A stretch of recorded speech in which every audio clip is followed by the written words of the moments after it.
All-Star Cheer and Dance. My name is Megan Motley. And I'm Lindsay Perry. And welcome back. I know. We've taken a very long break. Yes. And we've switched some things up.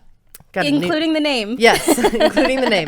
So we are going to call the podcast Off the Mat this year. And we're kind of reformatting a little bit of what we're doing.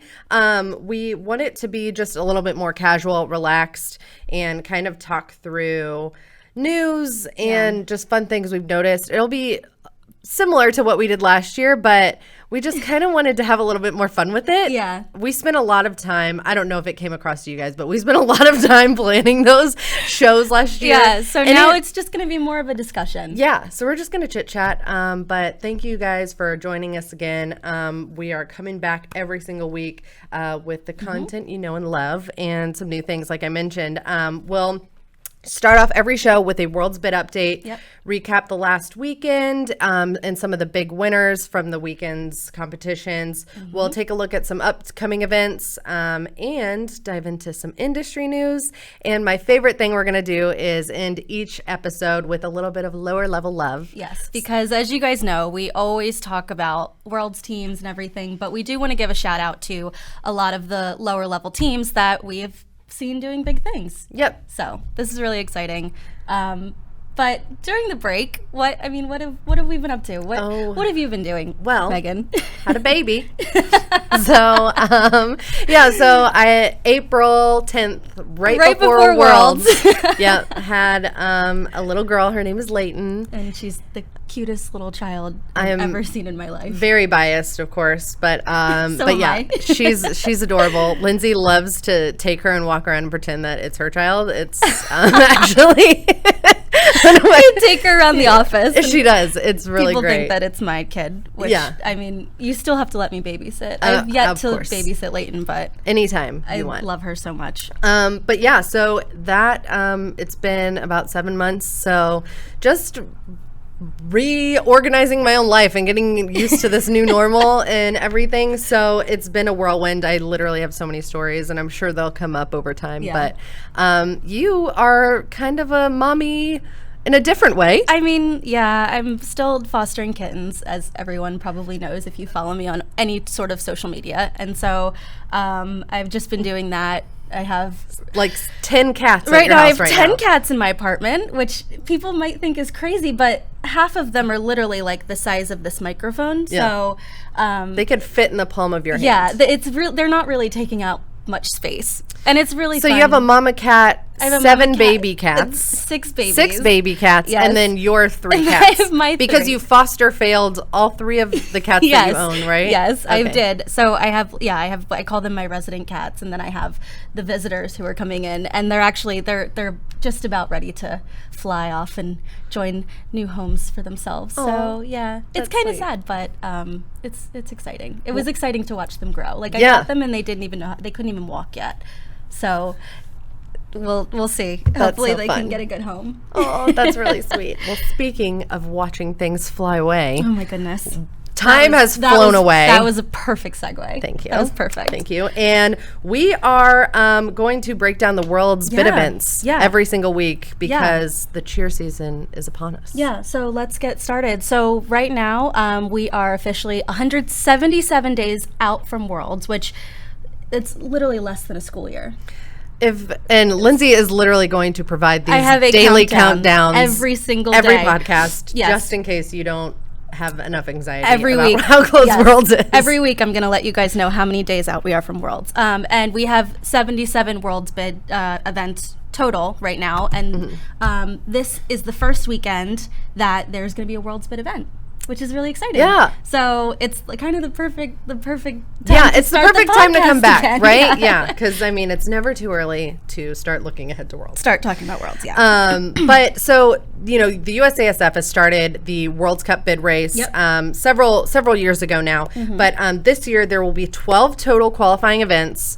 And 3 paid and 3 at-large bids are up for grabs. Yeah. So the way that it works is teams kind of go and compete at all of these different events, and it's based off of how many teams compete in your division, Yes. and then your ranking within that, and then Yes. some magic math. So it's basically it's a point system, and the based on how you do during these events is you'll be awarded points, and then the people with or the teams with the highest amount of points will receive these bids. You explained that in a much better way. I did my homework on Yeah. this because it is somewhat confusing if you Yeah. don't know what it is, but it's also like it's a really great way to, if you don't go to too many Worlds bid events, Yep. it's a really great way to still get a bid to Worlds. And the thing that I love about it too is like it kind of rewards people who are consistently good performers, Yes, exactly. and people that are competing in deep divisions, Right. because they take into account how many of these bid events you went to, you get more points, and you get more points based on how deep or shallow that division is, right? Exactly. So, So we're going to keep you guys updated every week on the World Cup race. There's going to be updates on USASF as well, but if you guys don't religiously go on that website, unlike us, Right. Yeah. we'll keep you guys updated.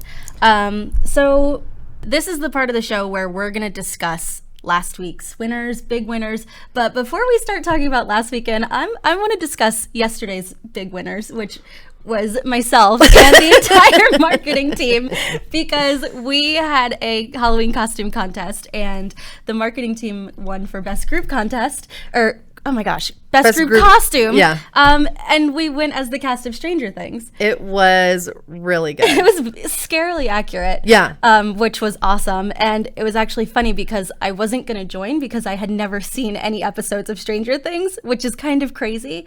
But last week I watched the entire series, every single episode. And so I was about to make fun of you, but when season 3 came out, I watched all of season 3 in one day. yeah, so It's a really good show. really good. And I didn't feel authentic doing it at first. Yeah. And so then I went back and watched everything, and I was like, okay, I can join. And I ended up joining the winning team, which is No, great. and I will say, like, my favorite part about y'all's costumes, like, there were the people that could go and buy the costume, like, great, whatever. Yeah. But to me, whenever you go and like have to pick things out and look authentic still, like, I knew who everybody was. Yeah. I could tell immediately. I literally So had to go buy a camo headband because I was Lucas. I know, it was so which cute. it was hilarious because, like, the party. Yep.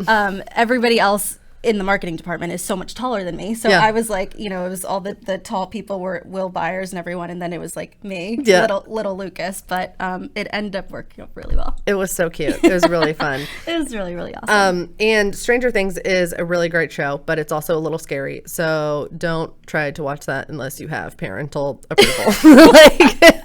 Just saying. It's scary. It's a little scary. It's a little bit scary.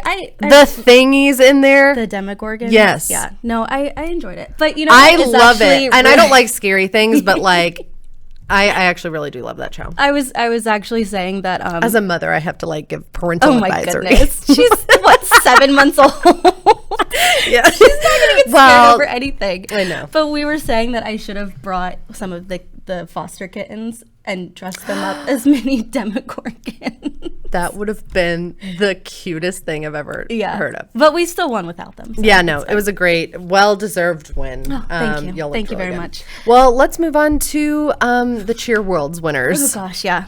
Okay, so there were so many showcases that happened this past weekend. Yep. Oh my gosh. Who had showcases? California All-Stars. Cheer Athletics. Cheer Extreme. Yeah. Ice All-Stars. Sincerely, I did not get a chance to like watch nearly as much as I had hoped I would. Yeah. But yeah, it was a lot of FloCheer. They also had a showcase. oh yeah, yes. Lux. Yeah, but I just wanted to talk about a couple really big standout teams Yep. that I found just really blew me away from what I saw. So the first one I wanted to talk about was Cali Coed. As you guys know, I have always been a huge fan of Cali Coed, Yep. but I was talking to Adrian, who is on the team this year, and I said, they looked so good for the first time in so many years. Like, for the first time in years, they just looked incredible. Yeah. I mean, like, I get what you're saying. It's like Yeah. Cali Co-Ed had established themselves in the cheer world a long time ago. Yes. And then they kind of like hit a wave, and then, you know, they've still been really good team and very competitive, but I feel like they're back in a new, different way. There's something almost intangible about them. Yes, and it gave me just such a great feeling, like, watching them. It was kind of like I was watching the old Cali Co-Ed, as people like to call it. But they came out, and I think maybe, you know, they had this new energy from, you know, now they're in a new division and there's more people on the team and everything. I just wanted to give a shout out to them because they blew me away this weekend. That's awesome. Which is awesome. And then the other team that looked really, really great at the show, I mean, all the teams look great, but their new extra small co-ed team, Blue Crew. Okay. Just incredible. I mean, just from the opening baskets, which were beautiful. And if you guys haven't seen any of the videos, I highly suggest you go watch because they just came out so strong. Brand new team, first year on the mat ever, and they really just immediately made a name for themselves, and I'm really, really excited to see how they do for the rest of the season. I feel like there's lots of new teams and kind of changing divisions more than usual, right? Like, does it feel that way to you? Yeah. So like, for example, Sparkle, California All-Star Sparkle, they're now non-tumbling. Oh, and then there's now another non-tumbling team that they have, which is TNT, which is the co-ed non-tumbling team. Gotcha. But yeah, so it is very interesting. I feel like there are definitely a lot of like new teams or teams that are changing divisions. And I think it makes it kind of almost more fun to watch because I think, you know, traditionally it's great to follow the kind of the powerhouses and traditional people that you expect to see globe. Yeah. But when all of these things get mixed up, it kind of makes it a little bit more fun to follow because it's really anybody's game and you haven't seen so many of them and it's a whole new division. How are they really going to, you know, carry that over? Like example, generals moving into medium. Right. Like, right. There's 100 teams I'm sure that we will or even can and will break down moving into medium, which actually that brings me to a really funny point. I saw someone commented on a video of Midnight last year after they won Worlds, and it was really funny because they said they need to have a rule where if you win Worlds the previous year, you can't change divisions until you defend the championship. Oh my gosh. That would be, I hear them and that's so fun. That would be it's really interesting fun. Rule, right? Like you have to defend your title before you move to a new division. Like, of course, in our little fantasy cheer world where all of the things work the way that we want. Yes, right? Like who doesn't love to see somebody defend a title? Yeah. Like I think that would be really, really interesting to watch. It would be. I mean, as much as I love seeing things mixed up, it's also really fun to watch these same teams compete year after year and that sense of tradition and defending titles. And it's like, you know, especially when titles go back and forth. Exactly. And, I hear you. That's actually very funny. I love cheer Twitter sometimes. Yeah, it's hilarious. That I would love to see that as a rule, but that's just me. Speaking of things I love to see. Senior Elite, really quickly, going back to winners from this last weekend. Huge winners. Look incredible.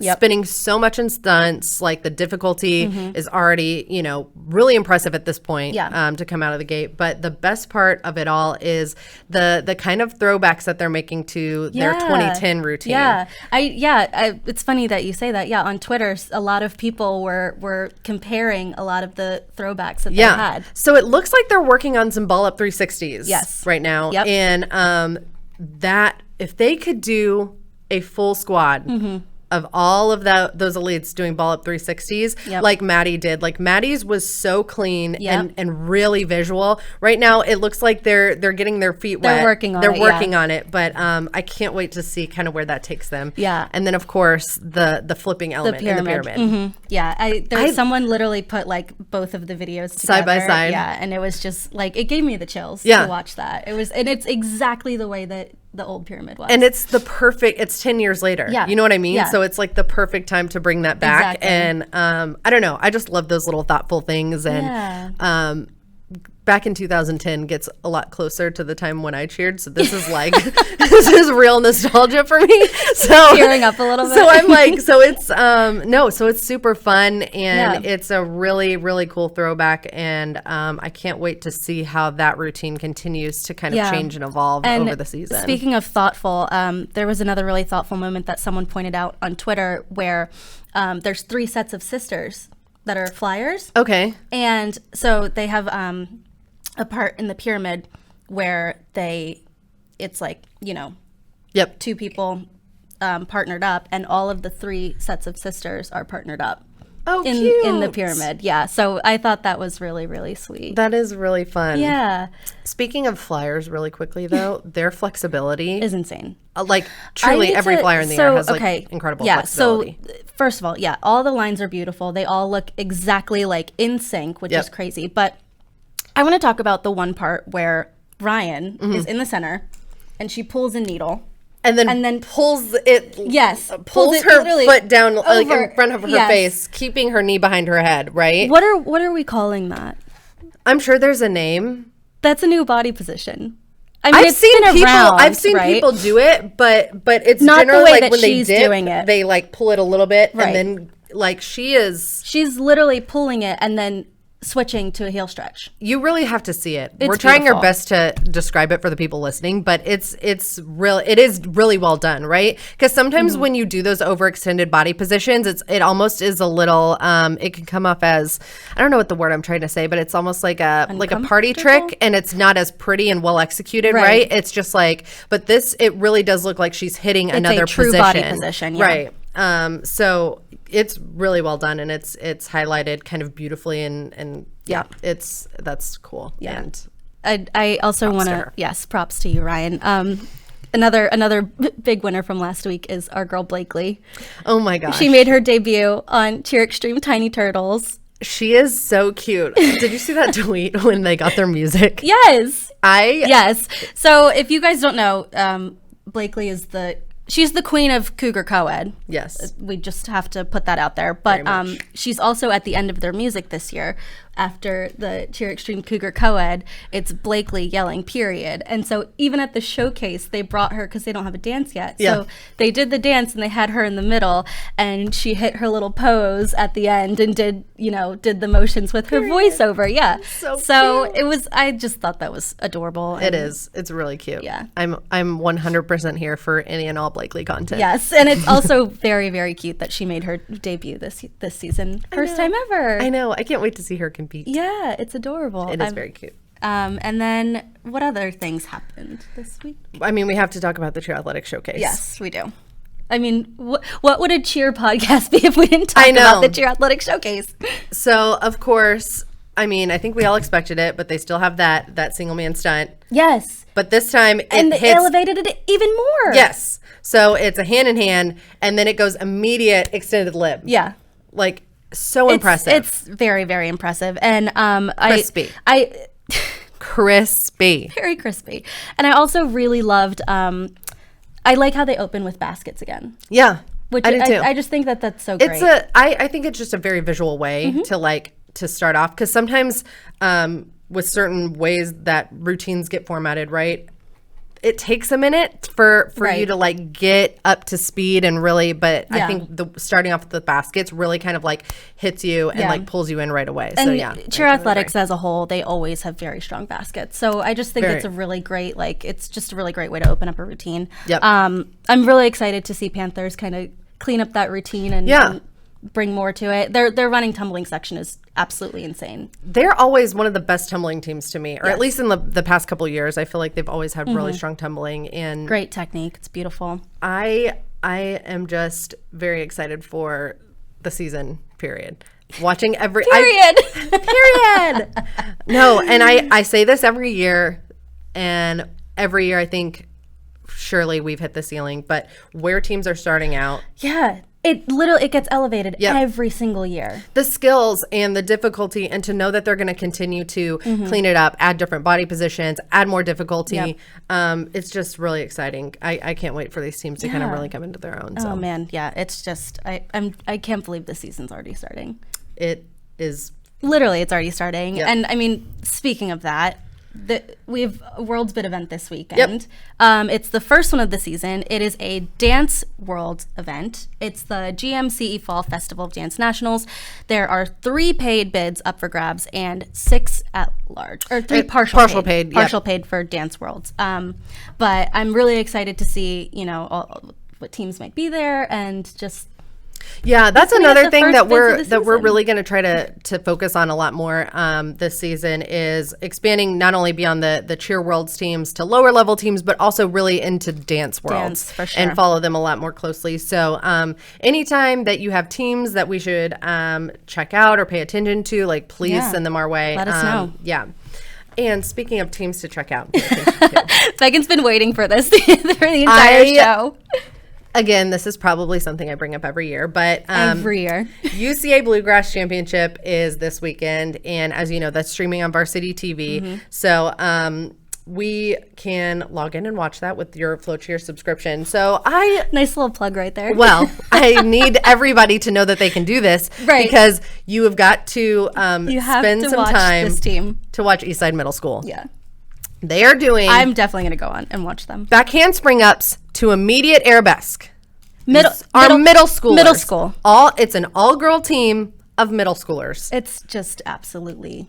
Can you imagine It's insane. when they get to high school and then to college? How good. And here's the thing, Eastside Middle School has been this good for like several years. Yeah, Like they've the past 3 years they've been doing back handspring ups, right? Yes, and now they're doing it to arabesque. They've usually been doing it to 2 legs, I believe. Yep. And now they're doing it to 1 leg, which is even more impressive. So impressive. I just can't get over the fact that it's a middle school. It's unreal. And their technique, and these aren't sloppy back handspring ups. Their technique is textbook. It's really, honestly, really good. They're better than some college teams out there. Seriously, that's not an exaggeration. They're so good.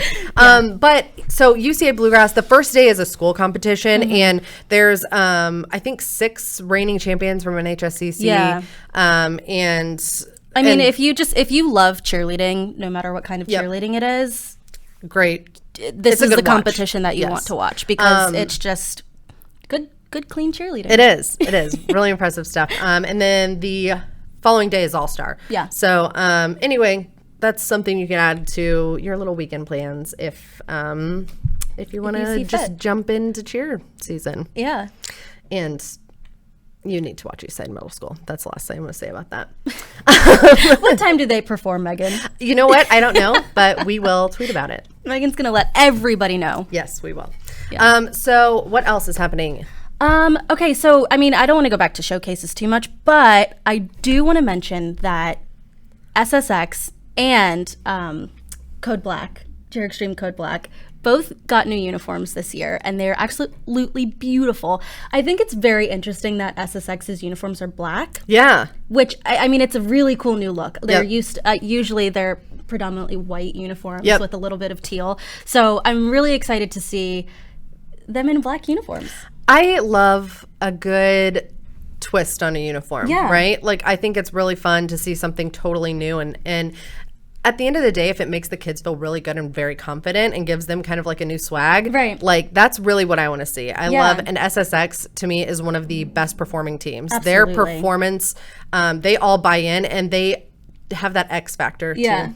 X Factor. But no, truly they do. So it's like they really are one of the most they sell the routine, right? Yeah. There's that undefinable quality where every person from front to back is performing, and you can feel it in the air. Yeah. So I can't wait to see those uniforms in action in person. It's always different in person. Yes. And they are back-to-back reigning world champions, so they're back-to-back in black.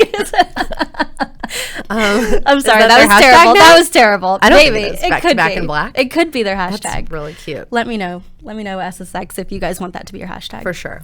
And then I know last year we touched on a lot of new hairstyles, because there's a lot of teams that are doing things besides just the ponytail and a bow. Yep. Like last year was a really big deal that Cheer Athletics stopped doing ponytails with bows. Yep. And the Panthers do the French braids, and they're still doing it, which I love. I do too. But I want to mention Sparkle, California All-Star Sparkle.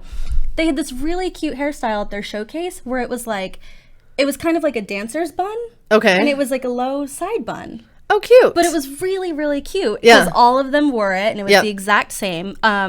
And I don't know. I just really, really... It was unique, right? Yeah. Like, yeah, I think once Panthers started wearing French braids, we saw lots of French braids. And then, yeah, so maybe they'll set a new trend. Yeah. I really like it. I love a low, clean pony. Yes. And so I'm 100% sure when I see their hair, I'm going to love the low, clean bun. Yeah, because like I know like Code Black, they did the cute little side pony last year, and a lot of people have been doing side ponies or like high buns, but I just really liked the side bun. Yeah, it was very it was very like a dancer bun, but it looked really, really cute. I like it. Yeah.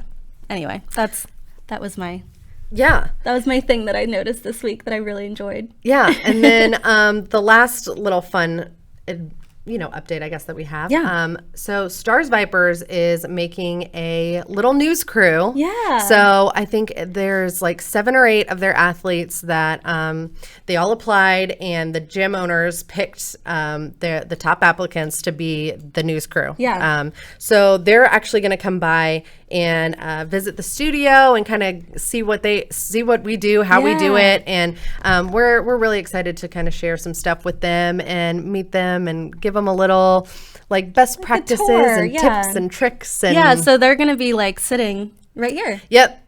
It's gonna be really fun. It is really fun. So we can't wait to see them, and we're so excited they're coming to visit us. Yeah, but we'll probably document it and tweet for sure about it. And for sure.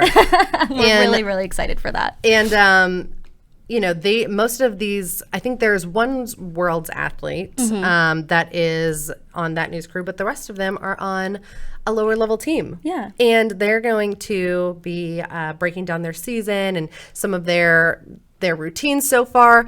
And I have a feeling that one of them might come away as next week's lower level love. Oh gosh, you and these segues are they're just so perfect. I'm really good. Just kidding. So this is the part of the show where we are going to shout out some breakout teams that are lower level teams. Yep. And I would like to give a shout out to, of course, the lovely Itty Bitty Kitties. Oh my gosh. Of Cheer Athletics. There's nobody cleaner on this planet. That is my lower level shout out of the week. They are just the most adorable team every year. And they're so talented. So talented. And I say it every time, but a cleanly executed skill is better than a difficult, sloppy skill. Yep. The Itty Bitty Kitties will give Worlds teams a run for their money. Absolutely. They are so talented, so clean, and truly what we should all aspire to be. Yeah. I love Itty Bitty Kitties, and I can't wait to see them too. Yeah. So IBK, you get the lower level love shout out of the week. And if you have any lower level shout outs you want to submit, you can tweet at us at FloCheer and or comment on Instagram, whatever. Yeah, reach out to us, give us some ideas, some people that we should be keeping an eye on. Yeah, and I just wanna say, when Layton starts to when she's old enough to start cheering, I will volunteer to drive her to Dallas so that she can be on IBK. Oh my gosh. I'm gonna do it. I will do it. That is the best cheer aunt that has ever happened. It's gonna happen. Well, that's all the time we have for today. Yep. We can't wait to see you guys next week. Yeah, we are going to be doing this podcast every week. As you guys know, we are also going to have this recorded everywhere that podcasts live, which is, oh my gosh, everywhere. Spotify, Apple Podcasts. There's a million. I can't even there's a place where podcasts live, you'll be able to find us. So yeah. I think that's it. That is it. We'll see you guys next week. Like, subscribe, follow us. Yeah. All right. See you guys next week.